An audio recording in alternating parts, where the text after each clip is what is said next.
you need to change your environment. Regardless where you're from, especially a third world country like us, India, Turkey, Colombia, if you move here, you make the impossible to move here, your life, it will take off. It made me feel in love more with Bitcoin and crypto because I just lost everything in 2018. Oh my God. Yeah, from the peak to the bottom again. And also the bear market hits, so that was not performing. So any trader, everybody was losing money. That was my first bear market. And to find the purpose, you have to go through a lot of stuff that you don't like. Right. That's people don't understand entrepreneurship. Nothing is easy as it looks like. Creating content is so difficult. Broken heart and the stomach. So yeah, you're alive, love yourself, and if nobody's loving you at the moment or nobody's paying attention to you, you are the first one that need to love yourself. Buenos días, buenos días, buenos días. Good morning, good morning, good morning. Good morning. Yeah, I'm so excited to be here with one of my very, very dear friends, Andres. How are you, Alvaro? Very good. Thank you so much. This feels amazing having you in my house. Yeah, it's so exciting.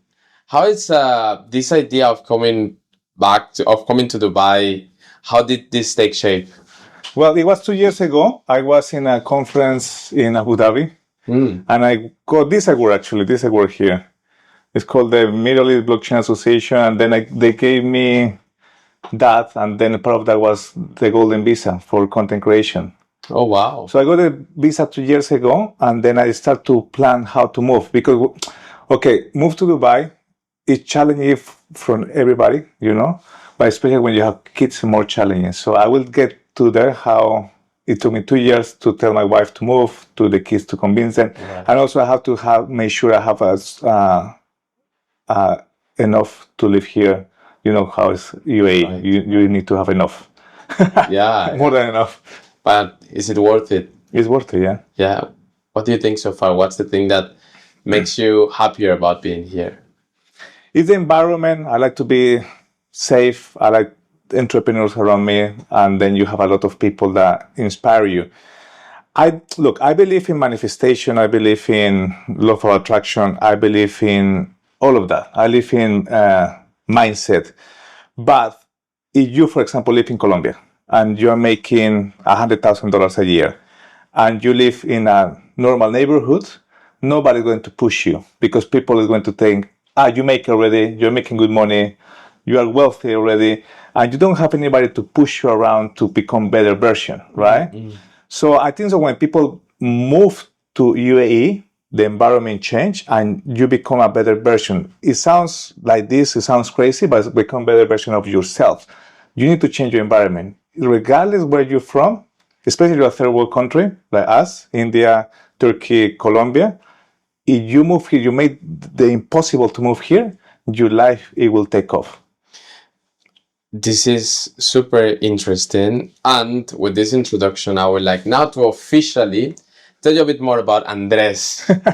So Andres and I met thanks to another friend in common that we have. What Andres didn't know is that I was following him before. And it was because of somebody talked to me about him. And I was really, really impressed. I'm always rooting for Colombians, as you know, guys. And I was like super excited to meet another Colombian. The only problem is that Andres was living in the UK. I was in the UK, yeah. So I never really reached out to Andres. And so somehow one day Danush says like, hey, I have someone to introduce you to. Yes, and I'm like, yes. Oh, this is so interesting. We met in Juan Valdez. Yes, in Juan Valdez. And Andres happens to be one of the most influential voices in Web3 at the moment. He runs a podcast on Binance Live. Yes, on Binance Live.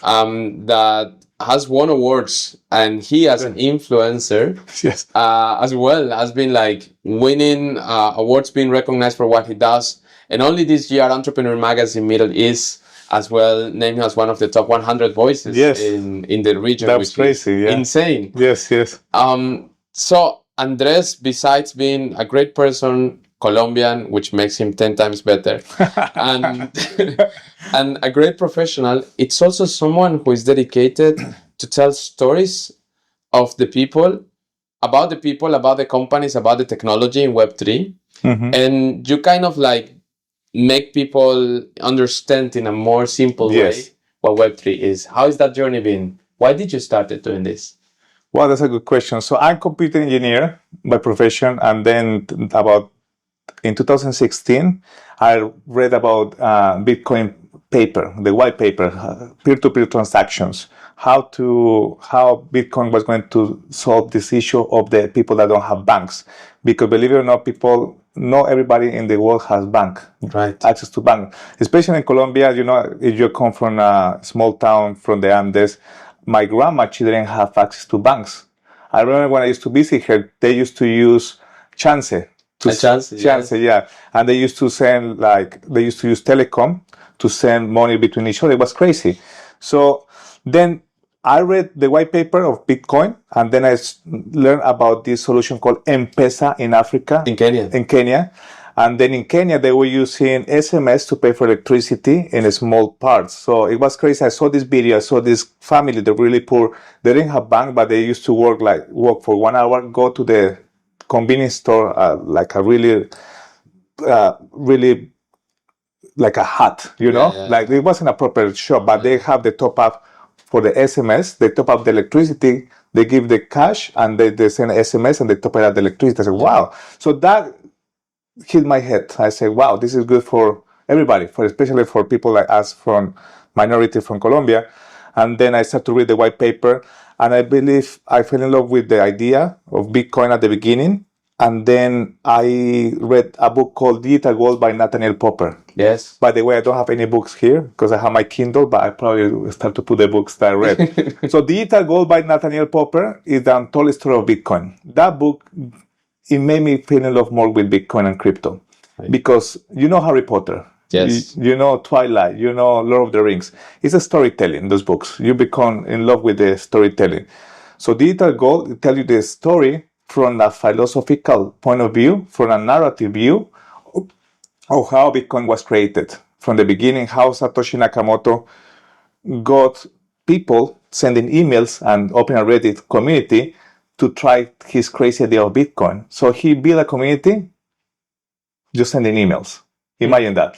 And then from that, he showed how two guys helped him to mine this Bitcoin crazy stuff. And then they test between each other. They were sending each other like 10,000 Bitcoins to test. Okay. This 10,000 Bitcoin. And 10,000 Bitcoins. And then fast forward, he told about the story about Silk Road. It was an illegal website that gave bad name to crypto many years ago. And then he talked about all the people in New York, Nick Spanos, all of these people trying to build the Bitcoin community long time ago when nobody talked about Bitcoin. So I read that book and took it, I think, until 2016. From 2008 to 2016, that was the narrative. And this Nathaniel Popper gave the angle of storytelling. And that's how I like it. And I bought my first Bitcoin at $350. And then I had it for 6 months. And then from there, I have done a lot of stuff. I've been building communities. I've been helping traders, crypto exchanges, creating content. Despite I left crypto for 1 year and a half, I will tell you the reason why. I came back. And basically in the last 2 years and a half, I started to create content. I become this thing, they call it KOL. I don't know what they call it, a key opinion leader. But it has been a journey for me. That is very nice. And I want to make a quick pause in some of the things that you touch based on, like, for example, M-PESA.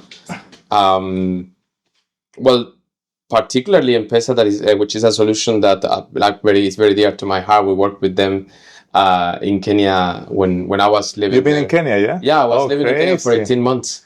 So you use M-PESA? Yeah, I have my M-PESA account. We worked with them. Wow. In creating things, and one of the most interesting things about this solution is how they help people. Like 82% of Kenyans are not bancarized. Wow. Right? So it's like help people all across the country to have access to peer-to-peer transactions. Peer-to-peer transaction, yeah. Essentially. But currently M-PESA is a super app. You can, beyond only the transactions, you can even send money abroad, right? You can pay for your school fees, for electricity. You can pay salaries on M-PESA. You have business accounts on M-PESA. And many businesses, by the way, they receive and they accept only M-PESA. Wow. Right? And like you just, like when you register a company, the first thing that a customer asks you is like, not if you have a bank account, it's like, do you have M-PESA till number? Because when you go to any place, you just put the till number and you send the money and that's it. Wow. Right? So it's like the solution is super powerful. That's one thing. And the second thing is what you just mentioned in regards to the narrative of Bitcoin and how between 2008 and 2016, it was so important, right? Like because of all the community just developed. For the ones who remember, besides the economic crisis that started with the crash of the real estate market in the US and then continued with another crisis around the world. So I believe these two topics are very important because it was the moment kind of when people realized that they actually have a power to do something. Yes. Right? And on that note, when did you realize that you had the power to tell a story and to tell people and to communicate with people more about this new technology? I believe, well, I think so. I always had it on me. I inherited this power from my grandma. She always was telling me stories when I was little about Patasola, La Mojana, to make us feel like go to bed or make us like disciplined, right? Yeah. And then my mom, she was also in direct sales back in Colombia when she was alive. She was really good selling. So I didn't understand this because I never sold anything. I never communicated with anyone until 2016. Actually, I started to learn about crypto and stuff because before my mom put me in affiliates selling like direct sales, selling, I don't know, anti-skin stuff. And I was working as a computer engineer. I didn't believe in any of that. But it was it was a video that she sent me about Tony Robbins. I can't remember about the video. And then I was looking at this guy. And then I got involved with Tony Robbins, Grant Cardone, Gary Vee, all these people. I was just consuming content of them. I didn't know what I was going to do, but I knew I was going to do something. So then in 2017, I started a project that we were selling trading bots, and they were connecting with Binance, with all the big exchanges. And then I was in customer service. I volunteered myself. So I came from project manager for a massive company in the UK for a startup customer service. And then the manager saw me working and doing the presentations. And then after 2 months, he like put me in as a GM of the whole company. Oh my God. 2 months. Yeah, I was traveling. 2 months. And then I was doing a presentation about how Bitcoin works, what was peer-to-peer, telling everything. And then I start to understand that people were also following me, not only the company. And then, long story short, I stayed in that company for 1 year and a half. We were doing like $1 billion transactions a day through our API keys. And then we have about 50,000 users. We have people in South Africa, Vietnam, Thailand, Kazakhstan, Uzbekistan, Turkey, India, South Africa already, Russia, Ukraine, all Europe, like Hungary. So I was traveling to all these places to do the presentation. I probably did like 100 trips that year. Also Mexico, everywhere. So when I was teaching, people were like following me also on Instagram. So that was my first part. I reached like 10,000 followers in 1 year. And most of these people is because I was going on the stage and talking to them, and people were asking me, hey, what is your Instagram? They were not asking me for social media. That was in 2017. And then I left that company in 2018. My mom died in 2018 in July. And then I went all into work for 6 months. And then I think I burned myself out. You know how that happened to everybody. Right. And then what happened is I left the company believing I could do it myself, but it wasn't just because of me. It was the community and the whole team. And that year, I just lost everything in 2018. Oh my God. Yeah, from the peak to the bottom again. And also the bear market hits. So there was not performance or any trader. Everybody was losing money. That was my first bear market. And this bear market, you shifted? I shifted. So that was the one thing that happened to people in crypto. You think you're going to become rich just because you're in crypto, and it's not true. It's the community or an idea that make you wealthy. And most of the people that jump in crypto at the beginning make it for the money. Most of us, including myself, say, I want to become rich, blah, blah. Then you realize it's not the money. Right. It's the community, the technology. It takes time. Some people are more smart. Obviously, they jump in the wagon and they make a lot of money. And they just focus, and they did it, but it doesn't happen to everyone. So in 2018, I left crypto. I lost all my money. And then in 2018, at the end, I didn't have any more choice, and then I have to find ways to make money. And then when I jump in Instagram, I was growing accounts through influencer marketing.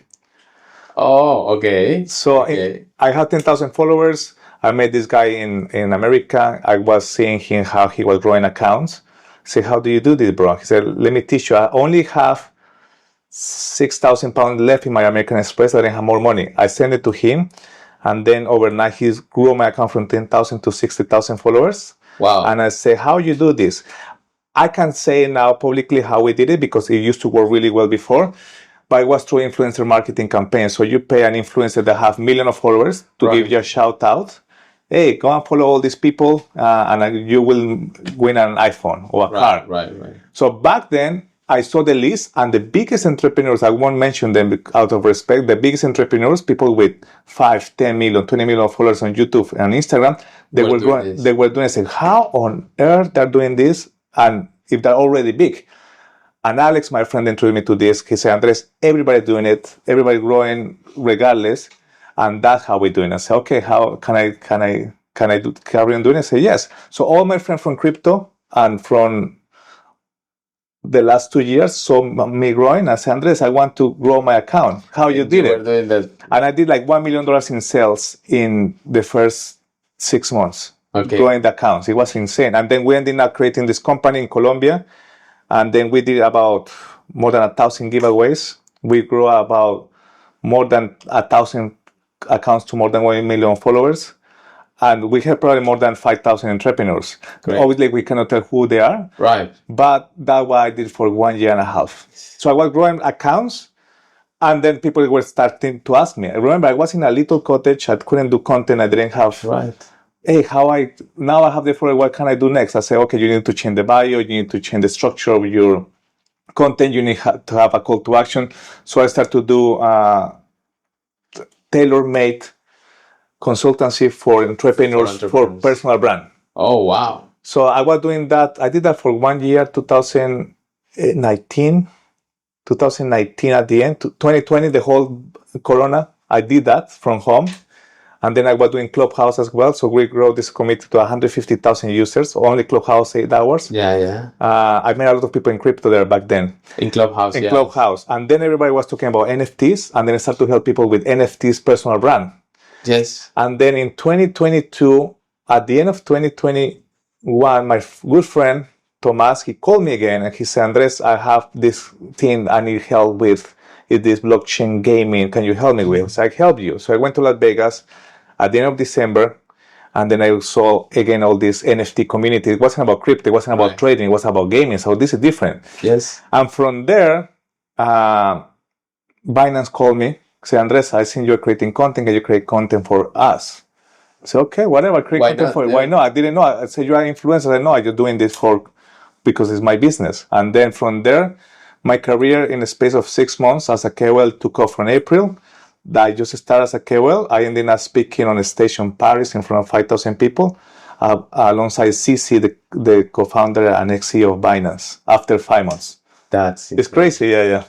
So this is something that you believe it's given. This is something that you are born in. This is something that you acquire. All of them. All of them. I don't think you're born with a talent. I don't believe anybody born with a talent. Look, you have people in sports and their kids that are not the best in sports. No. Or you have people that, I don't know, for example, let's say Jeff Bezos, the CEO of Amazon. His dad wasn't doing anything regarding internet, but he did it himself. So I believe you have some echoes on your head, people telling you stuff, like the way that you grow up. The environment is very important, but you have to go and pursue what you want to do. I'm terrified speaking in public.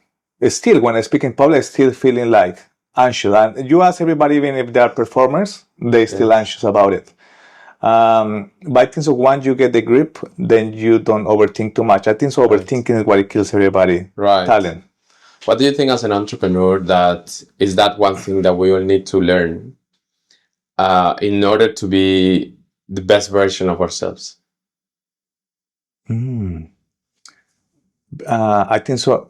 Quemar los barcos, how you say. Burn your ships. Burn your chip, not burn your bridges, the chips, no, the chips. never the bridges. Okay. So I believe, look, at the last 5 years, and that's something my wife tell me I'm crazy. I say, I just like to not thinking I have money in my bank. Never. Because the moment I feel comfortable, I start hustling and working. At the moment you reach $1,000 a month, and then 10,000, then 100,000, then you say, okay, I'm okay. No, I always been doing, I overspend in myself. So the last 5 years, and that's a good question, I just realized this, I spent a lot of money in personal development, traveling, in my personal brand, in courses, in mentors. I spent over more than $100,000 in mentors. So all of this, I just spend it, and then I think I need to make money. Right. Faster. It's not about what you have, all this tangible stuff, a car, and all of that is good, but it's making sure you need to wake up every morning because you need to make that day the X amount of money. I think so that's the way to do it. Obviously, in holidays, you have to relax a bit. But that's my advice for entrepreneurs. Don't think because you're making $5,000 a month, you are going to be making $5,000 a month forever. Because that, if you don't adapt or you don't become more hungry, that will disappear. Right. And invest in yourself. Invest in yourself, the number one, yeah. It sounds cliche, but you have to invest in yourself. What's your biggest investment in yourself so far? Wow, it's a good question. I think so, my personal brand. I invest more than $250,000 in grow accounts and all of that, and making sure I travel to the right places to meet the right people, to the right conventions, and to mentors. I pay mentors at sometimes like $3,000 for a consultation for 1 hour. People don't want to pay other person. Obviously, there are a bunch of scammers out there. Right. I got scammed actually 80,000 euros by somebody. Way. Almost the same. Yeah, by somebody. That's a mentor, and then it was become a scam. I won't call it out. He will probably watch this video. Wow. And then I managed to coop up a couple of thousands from Amex. Oh my God. So yeah, you go through a lot of stuff. So mentors are good, but make sure actually better you have one-to-one consultation with somebody face-to-face. If not, check their background. Yeah, totally. And this takes me to another question, because you were throwing some interesting insights and information. And like, again, even though, as you know, like I love the Web3 industry and I'm pretty much into that. And like all the people I interview into the Web3 industry, the intention of this space is for people to know the entrepreneurs. Yes. Right? In the game, and like to know the entrepreneurship perspective there. Yeah. And how we as entrepreneurs like are also building things and creating something. And we also have their challenges, right? Always. And we also have our goals, and we also have our dreams and aspirations. What are your biggest challenges? This is something that nobody talks. Actually, I want to mention who would say this. Do you know Tyson Fury? Yes. The boxer? I was watching the documentary yesterday about, obviously, Tyson and Usyk. They are their lives have been challenging. One because of the war, the other one because of the mental health. Yes. So, but what Tyson said, it was very inspiring. Actually, I'm going to quote it, but I will carry on saying it. He said, when I get home, I know a millionaire, I know a boxer, I know a celebrity, I know any of that. I'm a father. So he said, despite the cars, despite the money, the watches, the fame, the people recognizing me, when I get home, I still a father. That's my profession. I'm a father. I'm a dad. So I think that's my biggest challenge right now. Nobody in crypto and not many people in Web3 have families, if you think. Right. Especially content creators. They are single or they have wife and kids, whatever, or no kids. But nobody has built a personal brand in Web3 like I have done with 2 kids, 10 and 5 years old. Right. So my biggest challenge is making sure I have enough time for them. It's quite tricky, especially in bull market. I have to be out there creating content. Sometimes I had somebody call me, my wife doesn't understand, somebody call me at 10 p.m. Hey, somebody from, I don't know, from America come and he wants to meet you. He only have 2 hours. Do you want to come? So I have to jump. Obviously, the more that you grow, and I learned that from you, people come to you. But when it's somebody that is going to be in town, you have to jump. You have to, yes. So that's the number one challenge I have is the balance. I don't think there's enough balance in life when you're an entrepreneur. You have to commit to your business because the business pays for all the bills and everything and the lifestyle and the schools and the piano lessons and the football lessons and the yoga lessons and the trips around the globe and to bring family to visit you in Dubai. But at the same time, you have to be present when you are with the kids. So that might be a challenge. Being present when I'm with the kids, being with them. Yeah. And I'm thinking about work, somebody called me or something happened. Also, or being present when you're working and I'm thinking, feeling guilty because I know with the kids. That's the big challenge as a father, as an entrepreneur with kids. That's very inspiring. You're right. Because everybody wants to go to heaven, but nobody wants to die. Yes, so yes. People are so used to talk about all the success they have and all the things that they are enjoying and how cool this new car they have is and all these other things that are so distracting. And when you are building something, it's very easy to fall into the FOMO, right? Of why I don't have this, right? How can I build this? Especially in bull market. Especially in bull market, when everybody is saying that is making money, which it's arguably not true in all the cases, right? Because some people just want to overhype you. So then you throw money there and you just do whatever. Or they already have access to information or they've been doing it for a long time. Yeah. And that's something that people cannot see on the surface because it's very easy to get lost in the narrative of everything is just going fine.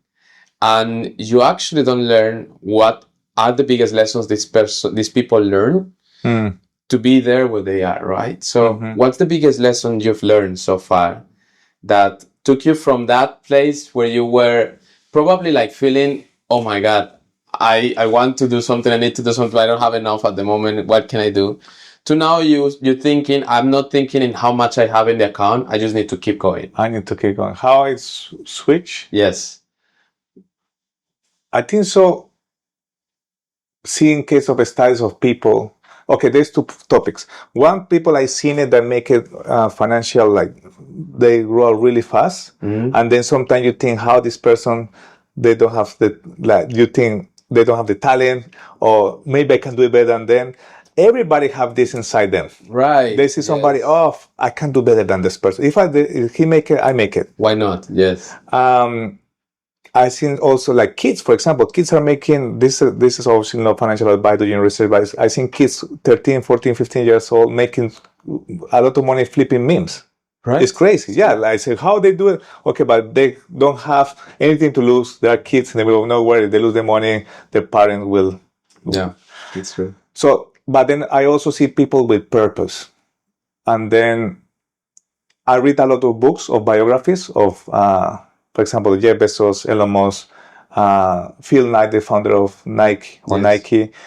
I always read these books because it made me realize that my problems are not as big as I think. Right.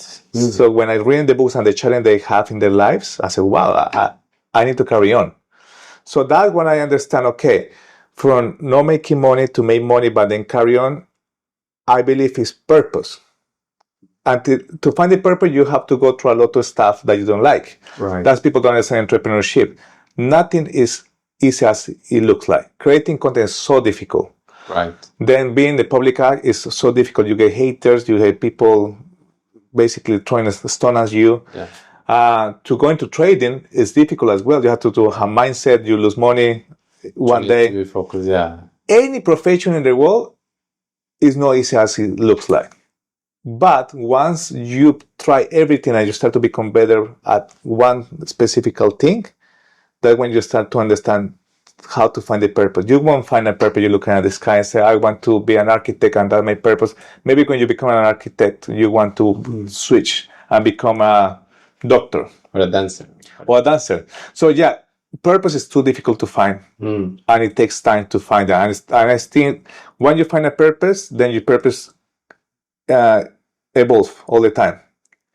I think so that's what keep me from not having nothing to have now decent amount of money in the bank and my wallets, and then to have it to carry on looking for the next thing is the purpose. That's amazing. And I like working as well. My wife doesn't like. It's very important. I love working. Like, this is a Colombian thing. I love working. This is like part of the Colombian culture. Yeah, if I don't work for 3 days, I feel crazy. Yeah. It's true. That's so much ingrained into our culture. And just because I know that this is super interesting, we can like literally talk here like for a long time. 3 hours. Yes. I want to know what Andres, not the entrepreneur, not the social media KOL slash influencer for people in Web2. Andres, the guy who loves Colombian parties and loves like Andres, the human, right? Not even Andres the father, but Andres the human. The human. That's a good question. Like, what Andres the human loves the most about Andres, and what Andres the human can tell people to love the most about themselves. Wow. I think so. The thing that I love the most about myself, despite being Colombian, actually it's quite cool being Colombian, when you go on to place and you say I'm from Colombia. It's amazing. Everybody says, "Wow!" It's like it's like amazing. 10 times. Yeah. I think so.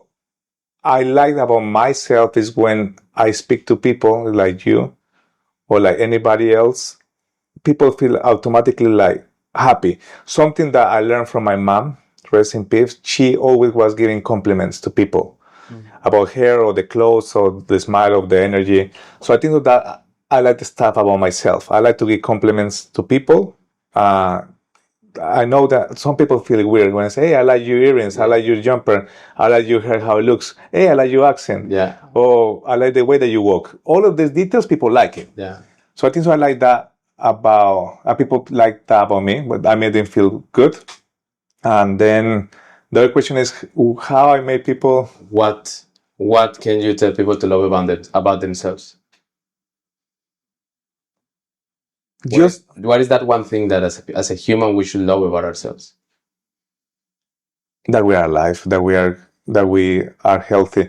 So one challenge I have, and many people has, is cancer. Cancer is a fucker.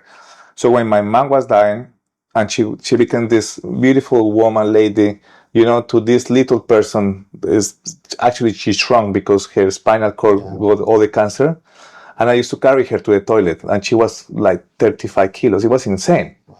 I was thinking like, life is fucking amazing. Sometimes we get so trapped in all the material stuff, and of course it's important. I'm not telling you don't have to be ambitious on accumulate wealth, on have things. It's nice, have cars, houses, jewels, but then you forget that you are a human person and you have a life. So when you hit that, when you have somebody next to you that's dying, the whole perspective changes, and it made you realize, oh, your life is too short. Right. We are about 150 people in my family. Wow. Between mom and dad. It's a big family. And then nobody has died since my granddad died 42 years ago. And the first person that died was my mom. Wow. So that teach me a big lesson. Like, we focus on too many things. Obviously, we get stressed. We're humans. We get distracted. But one thing that I have to tell people is to love about themselves. They're fucking alive. Yeah. And if they're healthy, they have 5 fingers, 5 toes, legs, arms, or even they don't have. I have some friends that don't have legs or arms, and they're fucking happy. You are happy. You're alive. Just be happy with it. Yeah, probably your finances not working as you expect, but everybody suffers some kind of bad finances. Yeah. You are learning, you have to adopt. You keep going. Or maybe your love life is not the best. Everybody have broken heart, Or maybe you don't look the way that you want to look. Well, stop eating too much or start to eat more. Right. So there is a phrase that says the best way to find yourself or to understand what is the biggest lessons or the biggest teaching in life is an empty pocket, right? Empty pocket, broken heart, and an empty stomach. So, yeah, you're alive, love yourself, and if nobody's loving you at the moment or nobody's paying attention to you, you are the first one that need to love yourself. Amazing. Gracias. Thank you. Gracias. Thank you so much. Thank you guys as well, like for being here. I have this heart in the screen. You can do this. It's like, yes. Thank you so much. This is very nice, and I'm so happy for this moment. Finally, we got to talk a bit more. And guys, if you want to know more about Andres, he's all over the place. You will have his socials here in the video and in the description, and as well, of course, you will know more about him like when we share his story and so on in the promo. Have an amazing day. I hope that you enjoy, and see you soon. I'll see you soon, guys. Bye bye. Ciao.